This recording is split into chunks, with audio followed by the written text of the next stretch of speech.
Period শুরু হওয়ার কতদিন আগে সহবাস করলে বাচ্চা হওয়ার সম্ভাবনা বেশি থাকে? ঠিক 2 পিরিয়ডের মাঝামাঝি সময়ে। বিস্তারিত। ধরুন আপনার স্ত্রীর প্রতি মাসের 10 তারিখ থেকে পিরিয়ড শুরু হয় এবং শেষ হয় 15 তারিখ। এবার সময়টাকে আপনি 3 ভাগ করুন। মাসিক শুরুর আগে এবং পরে 7 দিন করে বাদ দিন। 10 তারিখ শুরু হলে 7 দিন আগে তারিখ হলো 3 তারিখ। আবার 15 তারিখ শেষ হলে 17 দিন পরে তারিখ হলো 22 তারিখ। ঠিক মাঝের অর্থাৎ 22 তারিখ থেকে 3 তারিখ এই 10-11 দিনকে বলা হয় ডেঞ্জার পিরিয়ড, অর্থাৎ 2 মাসিকের ঠিক মাঝের সময়। এই ডেঞ্জার পিরিয়ড বলার কারণ এই সময় কনসিভ হওয়ার চান্স সবচেয়ে বেশি।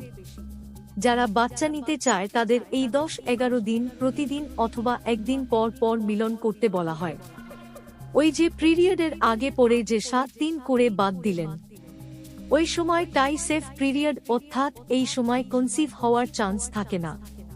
যদিও 7 দিন বা 7তম দিন থেকে একটু রিস্ক থেকেই যায়, তাহলে আপনি আরো 2 দিন করে বাদ দিন।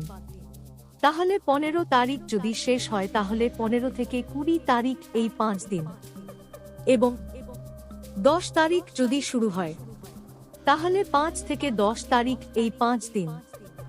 এই 5-5-10 দিন আপনার জন্য সেফ পিরিয়ড। এই সময় কোনো প্রোটেকশন এর দরকার পড়ে না। কিন্তু এই নিয়ম বা সাইকেলটা ঠিক সেই মেয়ে মহিলাদের জন্য প্রযোজ্য যাদের পিরিয়ড রেগুলার হয়। যদি অনিয়মিত মাসিক হয়ে থাকে তাহলে এই সাইকেল নিয়ম তাদের জন্য নয়। ধন্যবাদ। এই চ্যানেলটি সাবস্ক্রাইব করুন। আমি আশা করি আপনি আপনার জীবনে সফলতার জন্য এবং আপনার সমস্ত ধরনের জীবনের সমস্যার সমাধানের জন্য কিছু দরকারি ভিডিও খুঁজে পাবেন।